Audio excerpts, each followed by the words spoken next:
ये 2026 की Yamaha MT-15 है जिसमें आपको अब कलर TFT स्क्रीन मिलने वाली है। बहुत सारे फीचर्स भी इंट्रोड्यूस कर दिए गए हैं। कौन कौन से फीचर्स आपको इस 2026 के नए मॉडल में मिलेंगे वो आपको वीडियो में जानने को मिलेगा। अंत तक बने रहिएगा। फ्रंट से देखेंगे तो यहाँ पे आपको DRLs मिल जाते हैं कुछ इस तरह के, जो कि किसी बीस्ट के आंखों की तरफ मिलता है। यहाँ पे प्रोजेक्टर हेडलाइट का सेटअप है और बहुत ही बढ़िया इसकी लाइटिंग होती है।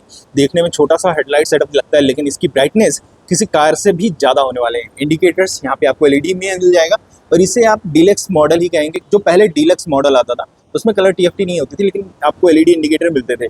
उसी को अपडेट करके आप जो है तो कलर TFT के साथ इंट्रोड्यूस कर दिया गया है और लगभग यामाहा की सभी बाइक्स में आने वाले समय में इसी कलर TFT को देखने को मिलेगा। यहाँ पे आपको 41 mm के गोल्डन सस्पेंशन मिल जाते हैं।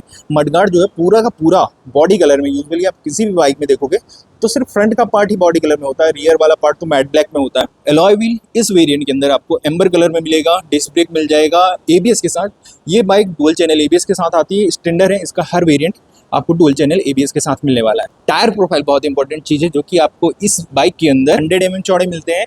80% की साइड प्रोफाइल होगी, 17 इंच का एलॉय व्हील होगा। और ये जो फ्रंट का टायर है ये रेडियल टायर नहीं होगा, नॉन रेडियल टायर यहाँ पे आपको देखने को मिलेगा फ्रंट में। और ये मडगार्ड बताऊँ तो मेरे को बहुत ज़्यादा ध्यान खींच रहा है, आई कैचिंग लग रहा है। थोड़ा ग्राफिक्स वगैरह इसमें होते हैं ना, स्टिकर वगैरह, तो और भी ज़्यादा अट्रैक्टिव होता। लेकिन जो इसका पूरा बॉडी कलर है ना, बार बार अब मेरा ध्यान इसके ऊपर जा रहा है। रियर सेक्शन से ये बाइक कुछ ऐसा लुक देने वाली है। रियर में भी आपको एम्बर कलर के अलॉय व्हील ही देखने को मिलेगा। टायर प्रोफाइल पहले देख लेते हैं तो 140 mm का चौड़ा टायर होने वाला है। साइड प्रोफाइल 70% का होगा, 17 इंच का एलॉय होगा। और ये रियर टायर रेडियल टायर होने वाला है। जी हाँ, ये रेडियल होगा, फ्रंट में नॉन रेडियल होगा। रेडियल टायर होने से फायदा ये है कि जब आप कॉर्निंग कर रहे होगे तब भी आपको अच्छी ग्रिप मिलेगी इस टायर की वजह से। रियर में भी आपको डिस्क ब्रेक ABS के साथ मिलता है और जैसा कि मैंने बताया डुअल चैनल ABS स्टैंडर्ड है, तो ABS में कंफ्यूज होने की जरूरत नहीं है। यहाँ पे आपको टायर अगर मिल जाता है, छोटा सा है, डिसेंट सा है, लेकिन मुझे लगता है जरूरी है क्योंकि इस जगह पे जो मड फ्लैप है यहाँ पे ये थोड़ा पतला है। अगर ये मड फ्लैप नहीं होगा तो ये कीचड़ जो है सीधे पिलियन के ऊपर जाएगा, पिलियन नहीं होगा तो राइडर के ऊपर जाएगा।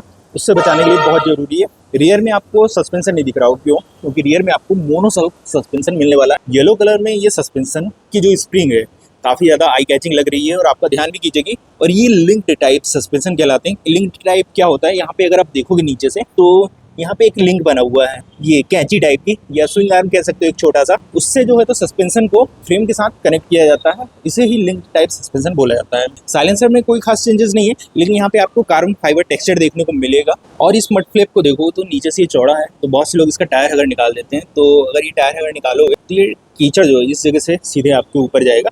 और ये मड फ्लैप इस जगह पे काफ़ी ज़्यादा पतला है। इंडिकेटर यहाँ पे भी आपको LED मिलेंगे। यहाँ पे एक हेलोजन बल्ब का सेटअप है। यहाँ पे आपकी नंबर प्लेट आ जाएगी और इस लाइट से नंबर प्लेट को इल्यूमिनेट किया जाएगा। और अगर आप दूसरी साइड से देखोगे साड़ी गार्ड कंपनी फिटेड मिल जाता है। इसमें एक लेडीज फुटरेस्ट भी अटैच हो जाएगा।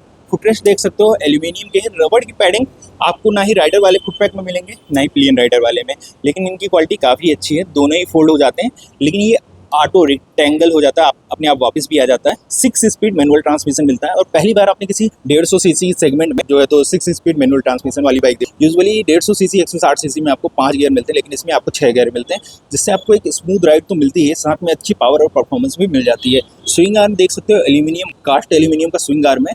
और सबसे अच्छा लुक तो इसका चैन देता है, जो इसके स्विंग आर्म के बीच से जा रहा होता है रियर सेक्शन में, तो ये देखने में काफ़ी अच्छा लुक भी देता है। और ऐसा स्विंग आर्म सिस्टम जो है चैन के साथ कुछ महंगी बाइक्स में ही देखा होगा, लेकिन ये चीज़ आपको 150 सीसी की Yamaha MT-15 में भी मिल जाता है। यहाँ पे ग्रिप रेल देख सकते हो, छोटा सा है, प्रैक्टिकल है।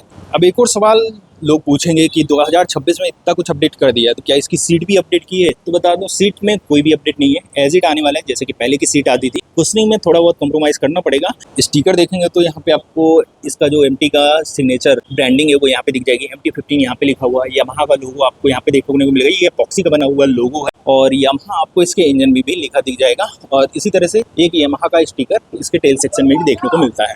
और अगर आप फ्यूल टैंक में ऊपर से देखोगे तो यहाँ भी आपको जो इसका सिग्नेचर लोगो है वो देखने को मिलेगा। यहाँ पे कुछ वार्निंग लिखी हुई है, E20 कंप्लायंट मिलने वाला है। फ्यूल कैप कुछ इस तरह का है। चिक्की का जो पॉइंट है फ्यूल टैंक के जस्ट ऊपर होने वाला है। यहाँ पर आपको ट्यूबुलर हैंडल बार मिल जाता है, जो कि नेकेड स्पोर्ट्स बाइक में देखने में अच्छा लगता है। क्लिप ऑन हैंडल बार कुछ बाइक्स में आता है, जो कि उतना अच्छा लुक तो नहीं देता मेरे हिसाब से। अब फिर अपनी अपनी पसंद भी हो सकती है। कुछ इस तरह का आपको क्लच लीवर और ब्रेक लीवर देखने को मिलेगा, जो क्वालिटी है अच्छी है। हैंडल पे यहाँ पे हैंडल वेट है, थोड़ा ढीला है, लेकिन ये मेटेलिक है। देखने में आपको प्लास्टिक लग रहा होगा, लेकिन ये मेटेलिक है। और यहाँ पे कंट्रोलर्स चेंज है। क्यों कंट्रोलर्स चेंज है वो मैं वीडियो में आगे बताऊंगा। राइट हैंड पे पहले की तरह ही इंजन किल स्विच और सेल्फ स्टार्ट बटन मिलेगा और हैंडल की क्वालिटी सेम ही रखी गई है, कोई चेंजेस स्विचेस नहीं है हैंडल पे और उसके कंट्रोलर्स पे राइट साइड पे, लेकिन लेफ्ट साइड पे अगर देखोगे तो यहाँ पे एक पास बटन और इसी से आप इसे अपर पे सेट कर सकते हो। ठीक है, एक हजार्ड लाइट का स्विच है यहाँ पे, ये इससे चारों इंडिकेटर एक साथ ब्लिंक करने लगेंगे। ये कंट्रोलर से ये चार जो बटन आप यहाँ पे देख रहे हो ये इसके मल्टीमीडिया या कलर टीएफटी को कंट्रोल करने के इंडिकेटर्स और हॉर्न बटन यहाँ पे देखने को मिलता है। इस नए कलर टीएफटी का इग्निशन सीक्वेंस यहाँ पे यमाहा लिख के आता है लोगों के साथ, और ये देखने में आपको होंडा में जैसा 1 साल पहले इंट्रोड्यूस किया गया था 4 इंच का कलर टीएफटी, सेम वही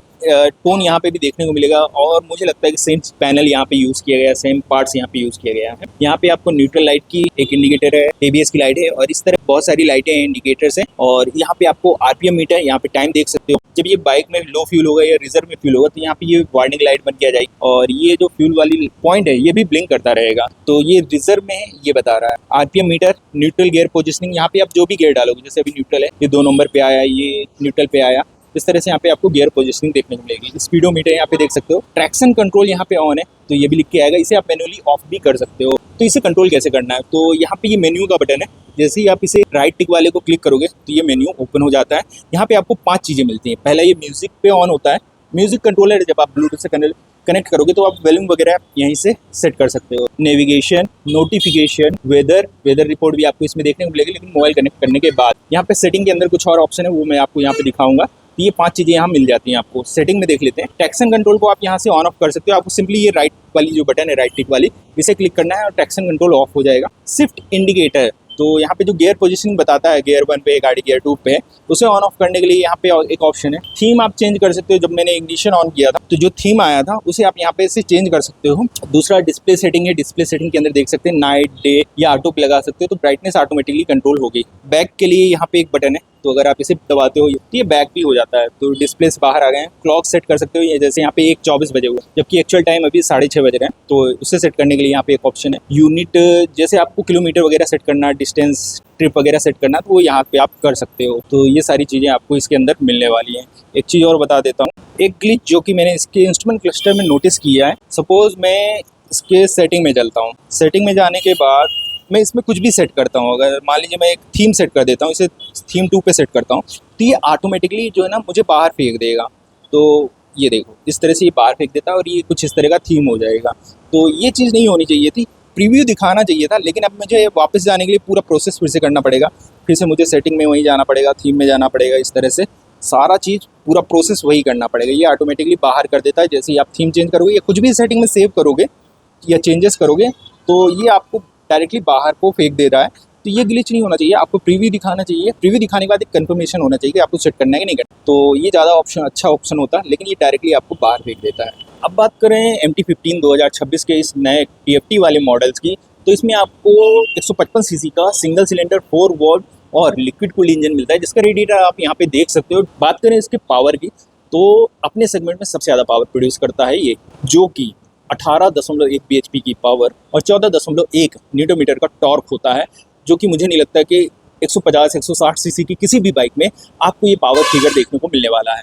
और इस पावर और टॉर्क के साथ इसकी जो टॉप स्पीड है 130 किलोमीटर पर आवर की होगी, जो कि सेगमेंट में सबसे ज़्यादा है। इसके बावजूद आपको इसके अंदर 50 kmpl का माइलेज मिल जाता है, जो कि अगेन सेगमेंट में सबसे ज़्यादा होने वाला है। माइलेज सबसे ज़्यादा इसलिए मिल पाता है क्योंकि इसमें एक टेक्नोलॉजी यूज़ की गई है जिसे company VVA, variable valve actuation कहती है। उस वजह से आपको माइलेज अच्छा मिल पाता है। अब बात करें इसके डायमेंशंस की, तो यहाँ पे आपको 170 mm का ग्राउंड क्लियरेंस मिलता है, 145 kg का कर्व वेट होगा। लोडिंग के बाद ये करीब 160 kg तक जाएगी। सीट हाइट यहाँ पे आपको 810 mm की सीट हाइट मिलने वाली है। तो अब बात आती है यमाहा MT-15 के 2026 वाले वेरिएंट की, जिसमें आपको कलर TFT मिलने वाला है। क्या प्राइस डिफरेंस आने वाला है तो बता दूं, अगर आप इसे सतना शहर से ले रहे हो तो ये आपको जो ऑन रोड प्राइस पड़ेगा वो पड़ेगा 2,05,000 रुपये। ऑन रोड प्राइस की बात कर रहा हूँ। एक शोरूम आपको और भी सस्ता मिलेगा, जिसमें आपको RTO इंश्योरेंस और कुछ एसेसरीज भी मिलने वाली है। तो अगर आपको ये बाइक लेनी है विजिट कर सकते हो चमड़िया ऑटोमोबाइल, इंडस्ट्रियल एरिया के सामने, रीवा रोड, सतना, मध्य प्रदेश में। और अगर आप मेरी वीडियो का रेफरेंस देते हो तो आपको थोड़ा बहुत डिस्काउंट भी देखने को मिल जाएगा। तो ये थी यमाहा की MT-15 2026 का कलर TFT वाला वेरिएंट, जिसका वीडियो आज आपने देखा है यूट्यूब पे पहली बार। और इग्निशन ऑन करने पे कुछ ऐसा लुक भी आता है रियर से, और फ्रंट से देखेंगे तो DRL ऑन हो जाते हैं, जो ऐसा लुक देते हैं। मिलते हैं नेक्स्ट वीडियो में, तब तक के लिए टाटा बाय बाय, जय हिंद, जय भारत।